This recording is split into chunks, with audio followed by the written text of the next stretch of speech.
Welcome to the Underground, the Steel City Underground, the black and gold standard for Pittsburgh Steelers coverage. Now, here's your host, Joe Kuzma and Brian E. Roach.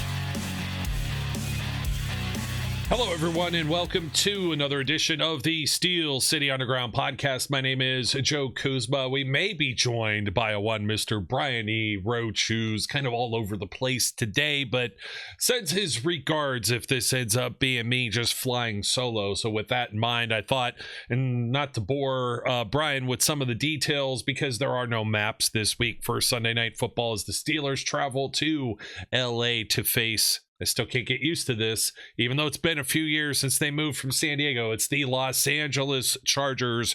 Sunday Night Football, another primetime contest, an AFC opponent this time for the Pittsburgh Steelers. Actually, one with a winning record as they visit the 5-3 Steelers, visit the 6-3 Chargers.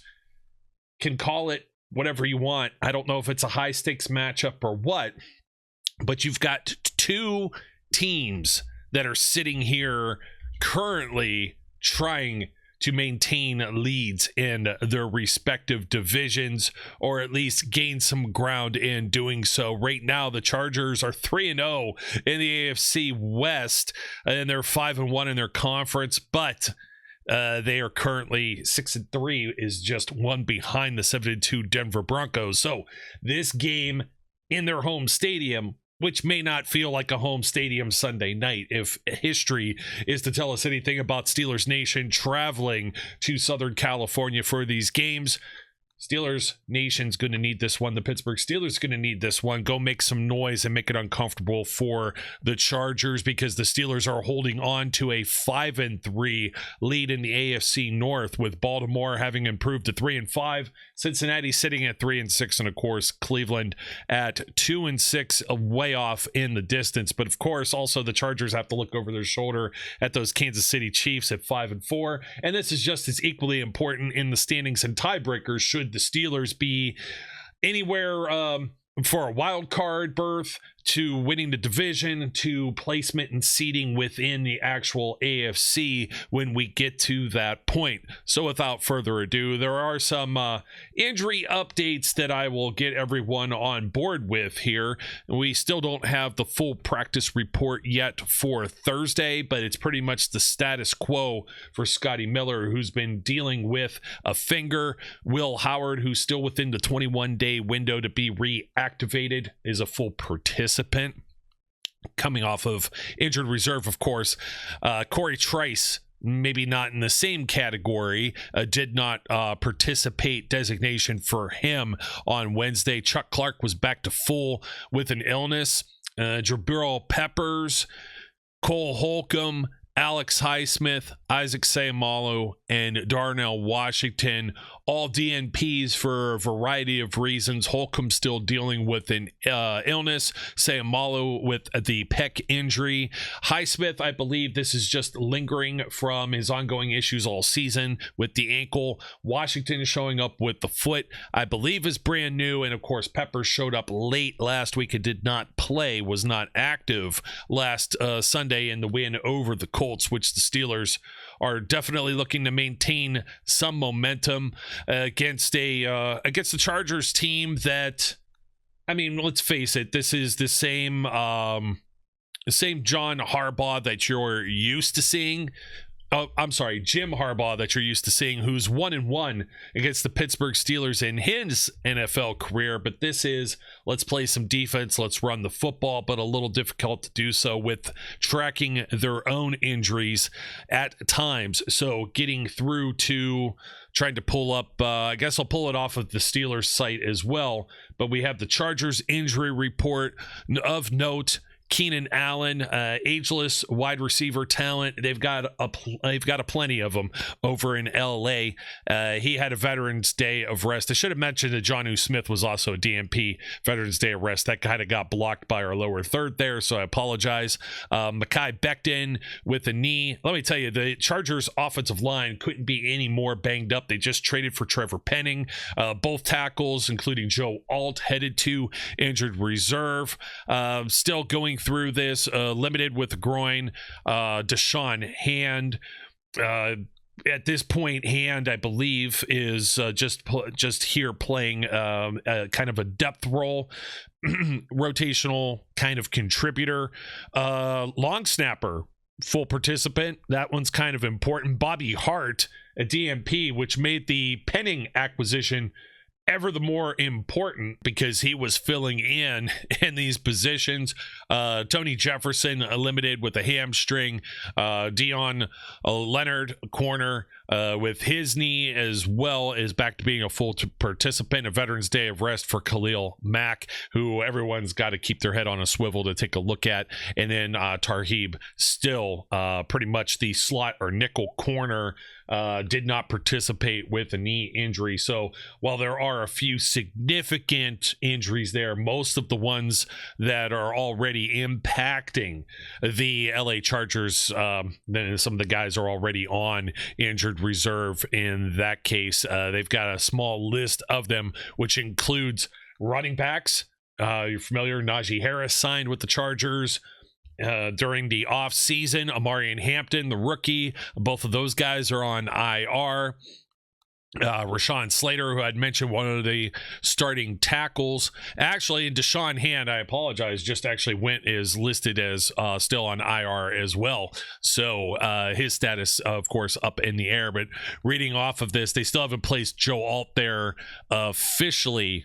And then Leonard is one of the designated for return players as well. So they've got some things in flux in LA. You're going to have to keep an eye on, especially all of these receivers that Justin Herbert could end up throwing to. And then you've also got a second-year running back, Kamani Vidal, who's actually had a pretty decent amount of volume and success in the Harbaugh system. So, but before I get into all of that, this is the 37th overall, 34th regular season meeting between the Steelers and Chargers. The Steelers have a 14-game advantage, 25 wins to 11 losses overall, and a 15-game lead in the regular season series. The last time that the Steelers faced the Chargers was at home last season in a 20-10 victory. The last road win back in 2021, the Chargers, big win for them, 41-27. Once again, one of those games where they were just kind of a shootout. Big Ben was throwing it around all over the place as the gunslinger he would be. Mike Tomlin is 5-3 against the Chargers lifetime. We usually don't like Mike Tomlin taking teams to the West Coast, but this is an 8:20 kickoff on November 9th. On NBC and Peacock, locally WPXI in Pittsburgh, SoFi Stadium in LA, with a matrix turf surface. So no grass, 70,000 folks maybe in attendance. Will be covered on NBC by Mike Tirico, Chris Collinsworth with Melissa Stark on the field. Steelers Audio Network, Rob King, Max Starks with Missy Matthews on the field. Westwood One Sports nationally and on SiriusXM NFL Radio, Ryan Radke and Mike Golick. If you're looking for the Steelers feeds on the satellite radio, otherwise the Steelers Audio Network can be found, feed can be found on Sirius 81, XM 226, and as usual, the internet on 826. But the other two call signs there, Sirius 81 and XM 226. It's a little bit of a change. Brad Rogers, your referee. Don't hold your breath. Chargers, slight favorites at 2.5. The over-under on this game, 45 points. Tough to say where this is going to be after seeing what the Steelers did with the Colts. Both teams share a 3-2 home record. They're very similar in a lot of ways, folks. The away records, only one loss apiece for the Steelers when they're away from home. The Chargers are the same way. So it's like 2 at home, 1 on the road. The record versus the spread, the Steelers are 4-4. The Chargers are 3-5-1. So that's kind of interesting. Points scored, the Steelers are actually marginally better by maybe about 1.5 if you do these per little percentage and half point things.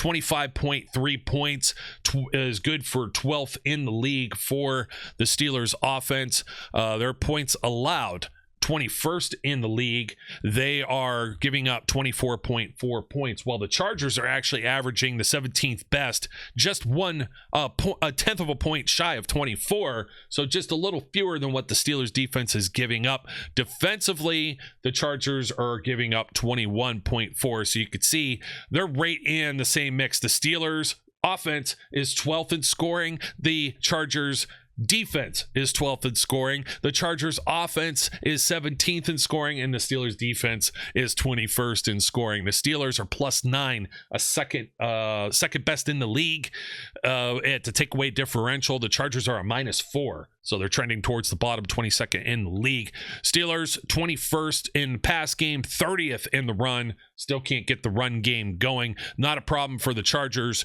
who are 6th in passing, 250 yards per game with that arm of Herbert's, 124 per game if you're going the other direction with the run game. Defensively, the Steelers are dead last against the pass. They're giving up about 278 yards per game, a 105 on the ground, which is right in the middle of the pack, 14th overall in the NFL. The Chargers are 3rd against the pass, 17th against the run, so about equal with the run, but almost night and day with the pass defense, led by Derwin James, a player that we should all be somewhat familiar with as a superstar in the league. Don't forget, also, you have Khalil Mack, Tupolatu,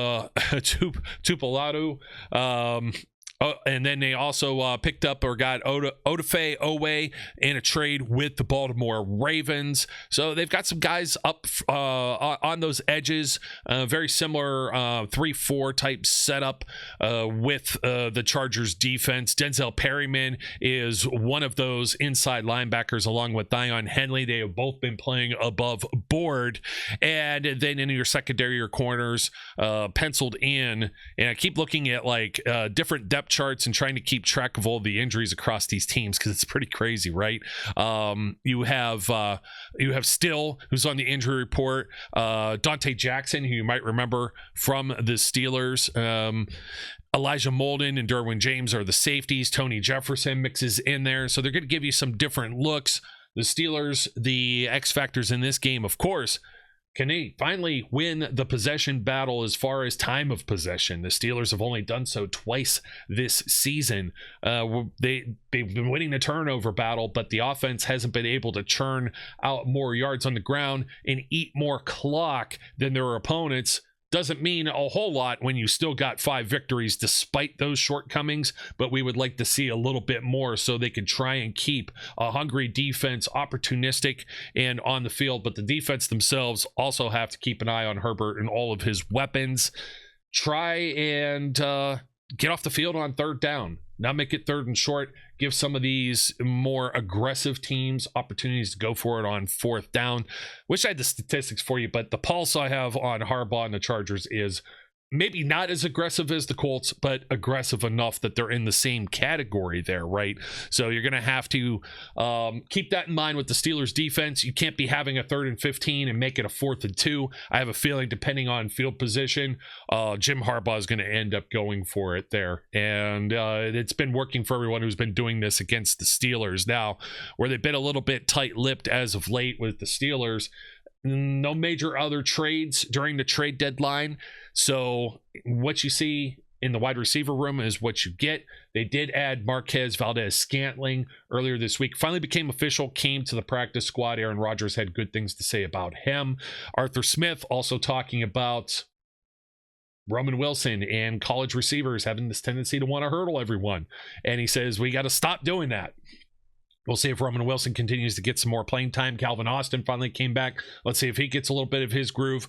One of these guys got to take the heat off of DK Metcalf, who was virtually non-existent in the last game. That's going to happen sometimes, can't happen every time with your wide receiver one. We've seen DK mostly be a scoring machine, and he's already had like 5 touchdowns, which equals what George Pickens has been doing or had been doing with the Steelers over previous years. So it's an ongoing issue with the offense, but being about halfway through the season, if you doubled up those totals, we thought we would be thinking, hey, that looks pretty good for a guy that the Steelers traded for, that's in the prime of his career and signed a new money deal for a lot of cashola. So we're just hoping that Sayamalo's able to come back and play like he did last week with that pec injury. That would leave Spencer Anderson in as that extra tackle eligible receiver, and the Steelers, they feed off of that with a lot of their packages, but we've also seen them go empty set. Saw them do some 3 wide receiver sets for the maybe I don't want to say first time, they sprinkle these things in, but they stand out a little bit more to me. And it's the same thing I'll say about the defense and my reluctancy to say that they ran the 4-3, which I'll bring up here in a moment. But they tried to get Calvin Austin a little active here. We've seen Calvin Austin draw some penalty flags here or there just due to his speed. Maybe they could do the same with Roman Wilson, but if not, Jonnu Smith got to carry the ball a little bit. Darnell Washington needs to be on the field because they use him a lot of times to help chip with Troy Fautanu and Broderick Jones, who, by the way, both tackles playing pretty darn good football. The Steelers' offensive line starting to really shape up here, but still going to have a premier pass rusher on the other side of the field with Khalil Mack, and you're going to have to keep your eye on all times on Derwin James. I can't say this enough when it comes to Derwin James and the Chargers defense. Cannot say it enough. I would say it one more time, but I don't want to be blue in the face here. So looks like I will be possibly flying solo here for the rest of this. I was trying to buy a little bit of time for Brian, so get into some more of my thoughts in the preview of this game. Of course, your team leaders, the Chargers, kind of all over the place because Amarian Hampton was their leading rusher, but only with 314 yards and 2 touchdowns, and he's been out for a few weeks already until he can return from injury. Pretty much started the season due to the injury, if you remember, an eye injury to Najee Harris. Leading receiver is Lad McConkey. He's in his second year and really popped off the page as a rookie. He's already got 47 receptions for 524 yards, 3 touchdowns. Justin Herbert, he's already attempted 325 passes this year. That's quite a bit of a clip more than Aaron Rodgers, although they haven't had their bye yet in LA. Rodgers has only attempted 243 passes. What that's yielded for Herbert is 2,390 yards, almost 2,400 to Rodgers, just shy of 1,700. However, only a touchdown apiece separates these two quarterbacks, as Herbert has one more touchdown with 18 to Rodgers 17. Kind of interesting to see if Rodgers keeps on this pace. We just kind of say, they're about halfway through the season. Imagine doubling that up, and he has over 30 touchdowns. It's been a while since we've seen that in Pittsburgh. So kudos to Aaron Rodgers, who seems to, so far, halfway through maybe the season, have found a little bit of the fountain of youth. And I'm hoping that carries on through this Sunday under the bright lights. He's been a hell of a leader in the locker room, along with also with Jalen Ramsey. Some new Steelers trying to show everyone the Steelers way, which, of course, that transcends from head coach Mike Tomlin. So I don't know how much more I could say about the Steelers offense. We kind of already know what we're thinking here. Loads of tight ends, extra tackle eligible, whether it's Broderick Jones or Troy Fautanu, who Brian Baldinger had nothing but glowing things to say. Go find those tweets out on X, I guess. I always say tweets, and it's not Twitter anymore, but find it on X. Fautanu's had a very solid season thus far to start, and only being a handful of games in, Baldy had nothing but glowing praise, saying that he's doing things that are among elite traits in the National Football League. But after the rocky start with Broderick Jones as well, we've been kind of quiet on that. I know he gets some help, but it's also helped build some of that confidence. He's limited some of the premier pass rushers, especially some of the guys that don't move around as much, like a Myles Garrett, but even Micah Parsons, for that matter. We haven't been saying a lot about Jones, and you get a little bit of the reason like the 3 wide receiver thing stood out to me is because I'm watching if Spencer Anderson's in, if Darnell Washington's in. That's usually in addition the personnel. It's not as if you're playing something like a 13 personnel and you've got 3 tight ends in the game. Freiermuth being in there, Jonnu Smith being in there, and then Washington. And when 2 of those guys hit the bench, and all of a sudden you see DK Metcalf and you see Roman Wilson and Kelvin Austin, maybe. Sometimes even a Ben Skoranek, Scotty Miller when he didn't have the finger injury. And you're like, uh-oh, watch the heat that's going to be put on Rodgers. And Rodgers has had some time to pass. So I've got to give some flowers to the offensive line. This is going to be still a pretty good test. I believe last week's the Colts, I don't think much is going to be better than what they faced with the Colts. And even previously, week 1 against the New York Jets, especially, coming off of not playing all summer and it being the first real not maybe in full football condition, not having played together, this offensive line. Let's see if they can start running the football. But they still might need those big bodies. They might still need an Anderson or a Washington to help in there, help with blocking. I might as well show our special teams ace here, Ben Skoranek, who had some healthy blocks in that game when the Steelers and Jaylen Warren did get free. Jaylen Warren still 2 touchdowns last week. Maybe they could get him going, find a little wheel route or something out of the backfield. Some of these screen passes have not been working. Some of the very quick passes, like we saw it with Darnell Washington, we saw it with Warren last week. If they can get on the same page and convert and execute some of these plays, I think that they'll keep the Chargers guessing. It's going to be a chess match of moving Perryman. He's a grizzled NFL veteran, moving him around, and he's a tackling machine too. Him and James. And it's going to be moving them around much in the same way they're going to try and move around Patrick Queen and Peyton Wilson and trying to figure out that Steelers defense, who should, and then transitioning over there, should. I say this because we didn't have a clue what to say about these guys last week, right? And then we come around and, oh, hey, look, Steelers defense might be good again. At least they're drawing turnovers. They shut down Jonathan Taylor. I don't know really what the focal point will be as far as the game plan and the plan of attack for the Steelers, but they did add an extra body here with the defensive line. With Daniel Quale headed to IR, they signed a practice squad player off of the Kansas City Chiefs directly to the 53-man roster, Broderick Martin Rhodes. There's a dash in there. Martin Rhodes. Don't know if he has any relation to Cody or Dusty, but Martin Rhodes was originally a 3rd-round pick in the 2023 NFL draft by the Detroit Lions. Just his body of work, he's kind of bouncing around everywhere and hasn't lived up to that billing, being a 3rd-round pick, 96th overall a few seasons ago, but maybe someone that the Steelers had scouted during that process and feel can be someone that at least fits in, if active this Sunday, probably with special teams, your kicking units in particular. So not the largest high profile signing, but we'll see if Marquez Valdez-Scantling, or MVS, which is a lot easier to say. We'll see if he's active this week. Let's see if he gets on the field for the Steelers, even a handful of snaps, and let's see what kind of treatment he gets from Aaron Rodgers, if he is, and see if he ends up breaking this offense open even just a little tiny bit. So Valdez-Scantling, of course, comes over this season after being with the San Francisco 49ers.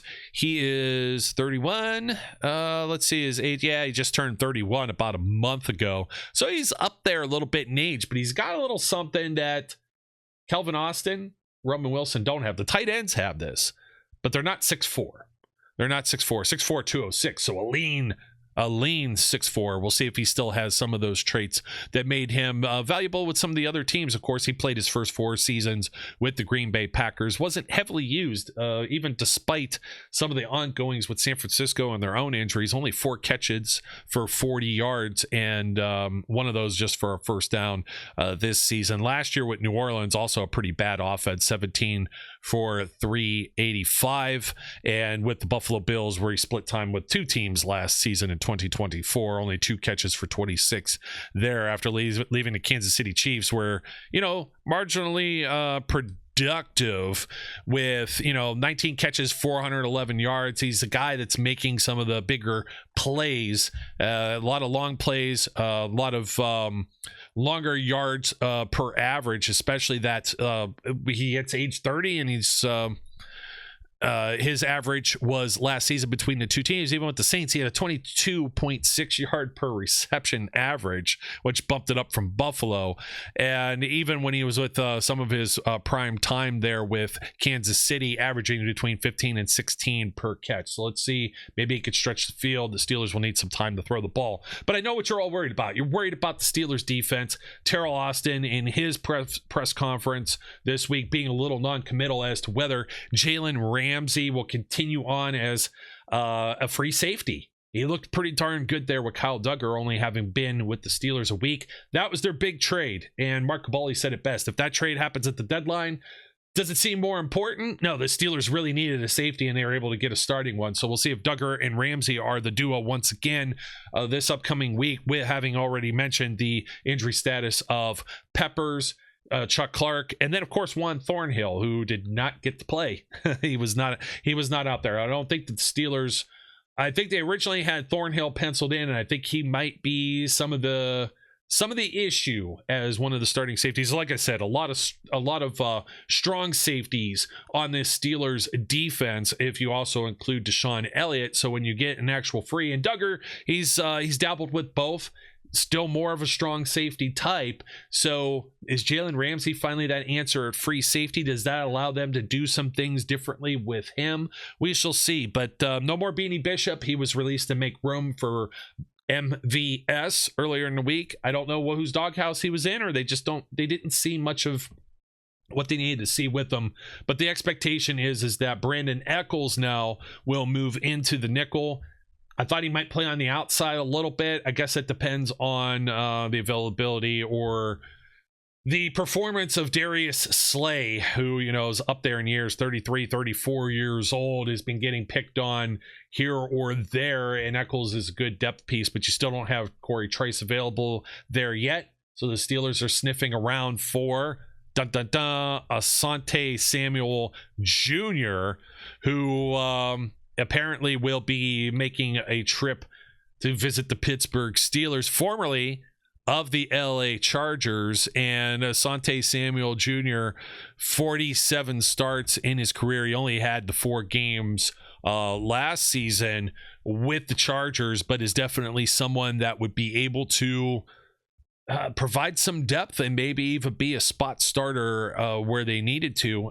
He's coming off of the shoulder injury that he sustained back in October of 2024 and has remained unsigned, but now healthy and visiting about 5 different teams. I think the Bears were mixed in there, and maybe I don't know, was it like the Packers or the Buffalo Bills or somebody else? So we'll see where he ends up landing, but can't count on that right now as we head toward the weekend, and the Steelers got to go to battle with who they have.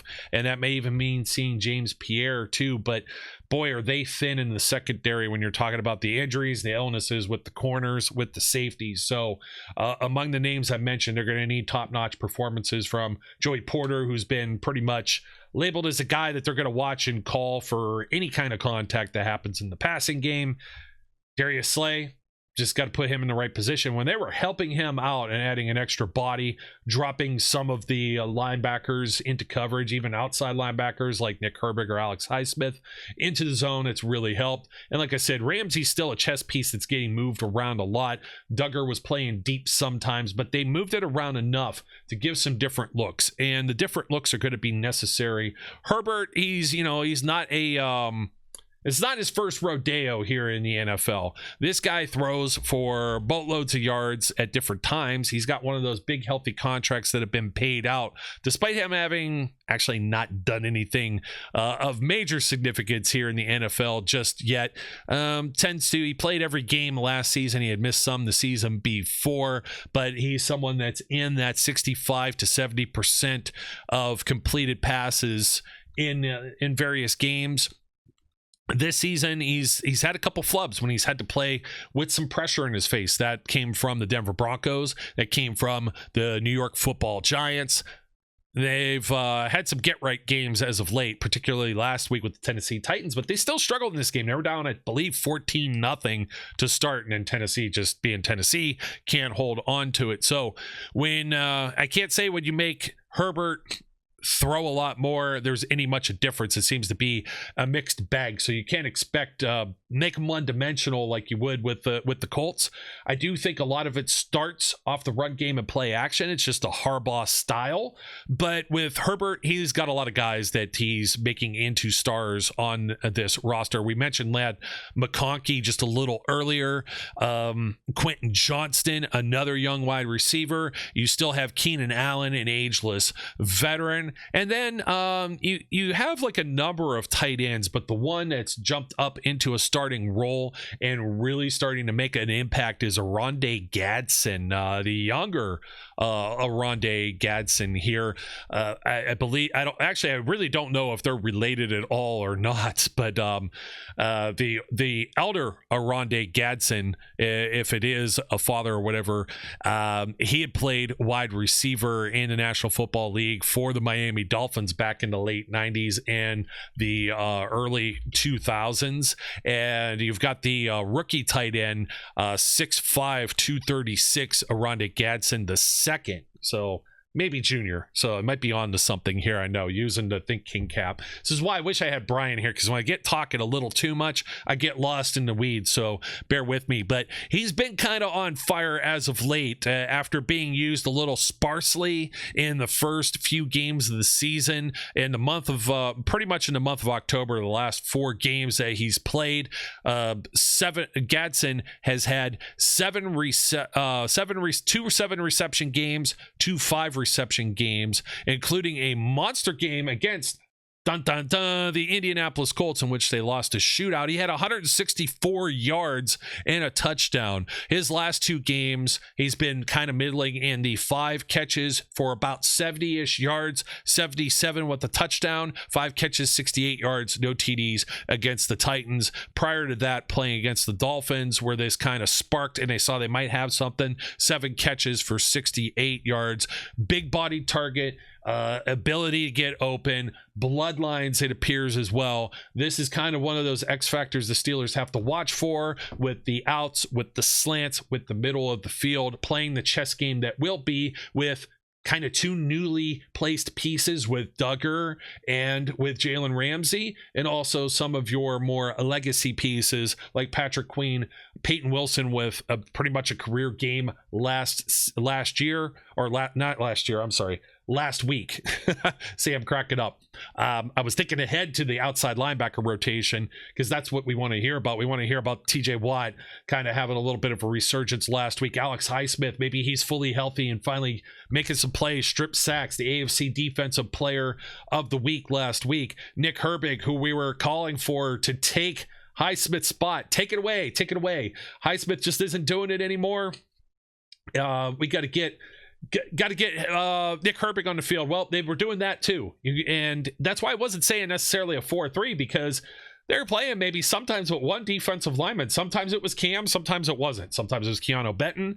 They did not leave Derek Harmon, I believe, on an island by himself, but he mixes in sometimes with Benton, with Y.A. Black. You may have like a threesome of those guys and your traditional 3-4, but not so much. When I saw the 3 linebackers out there, I'm hesitant to say 4-3, because the outside linebackers like a Highsmith, like a Herbig, like a Watt, they are not the size of a 4-3 defensive end. They're not usually playing with their hand in the dirt.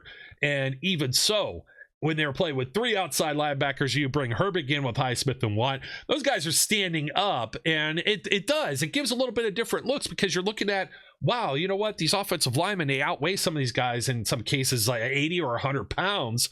But where are they going? Are they dropping? Are they coming at you? Are they blitzing? Is someone else like Queen coming? And I think as long as the Steelers can mix it up, cause some confusion, they can have some of the same success that they did against Daniel Jones. I think Herbert is a better quarterback than Jones, obviously. But I'm not going to put Herbert in the same category as...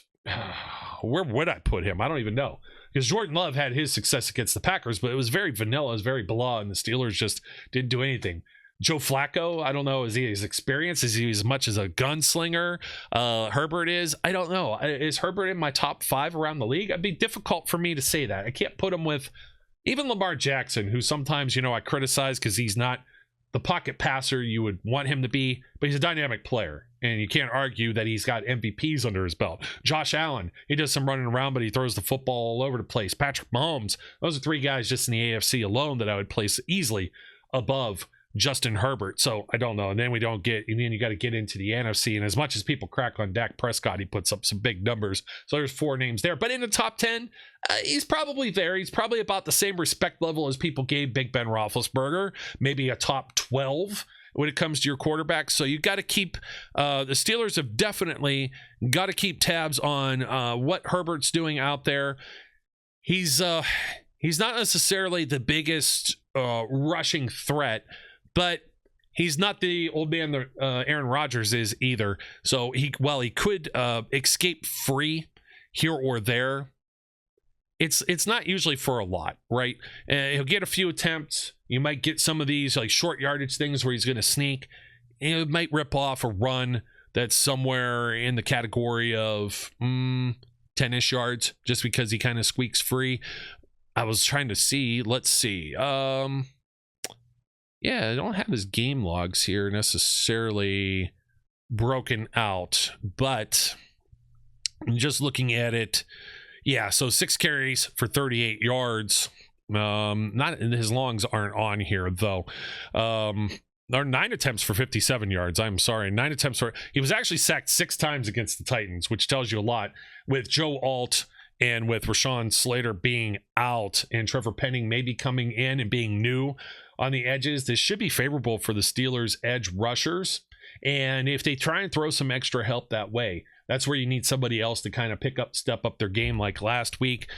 Highsmith, Herbig, maybe even Jack Sawyer, who got a pick last week. So you could certainly get after Herbert, and even without the injuries, it has been shaky. They've given up 4 and 5 sacks in 2 other games throughout the season. They gave up, they're giving up also 3 to Kansas City, 3 to the Indianapolis Colts. I would expect the Steelers to be somewhere in that category of an average of 4 sacks, as long as they could move them into negative yards, win this field position battle. I do think that Chris Boswell, I do think that the somewhat home crowd at this SoFi Stadium environment, I think it will lean in the Steelers' favor. I think they could pick up 2 wins in a row, important wins within the conference, but outside of the division, keep that momentum going into the next week. This is still going to be a rather telling game because the Chargers are still, they're a team that's about in the same category of the Steelers. They don't have like the insta respect of, say, the Buffalo Bills or even the Kansas City Chiefs getting some of that legacy respect that rightfully they should with Andy Reid and the Super Bowls that they've won. But the Chargers are trying to climb into that category, and everybody in that AFC West trying to chip away at those Chiefs as well. They're built to play those teams. Let's see how they're going to be built to play against the Steelers. I think the Steelers defense, just as long as they don't let Ladd McConkey look like Jamar Chase did in Cincinnati a few weeks ago, this one, will it be a tight game? 45 points over under? I think it'll go over. I wish that Brian had the bobblehead, but what I'm going to do here is, I don't know, should we do Franco? Should we do TJ? Let's see. Franco's saying he likes the Steelers on Sunday. Let's see what TJ says. Yeah, I don't have a randomizer or anything. I just shook their heads. I'm going with the Steelers here. I'm a homer. Folks, don't forget to like, comment, and subscribe. Sunday, here we go. Sunday Night Football, Steelers and Chargers. Until next time, leave a rating or review wherever you're watching or listening from. We definitely appreciate you here. Brian will be back on the horn for the post-game show probably on Monday. So we'll get a little bit of sleep, and then we'll be able to talk some more football with all of you. And until then, as we always do to close out this show, my name is Joe. Until next time, we encourage everyone out there to be safe, be good, and we'll catch you later. We would like to thank you for listening and remind our listeners to follow us on social media and our website, www.steelcityunderground.com.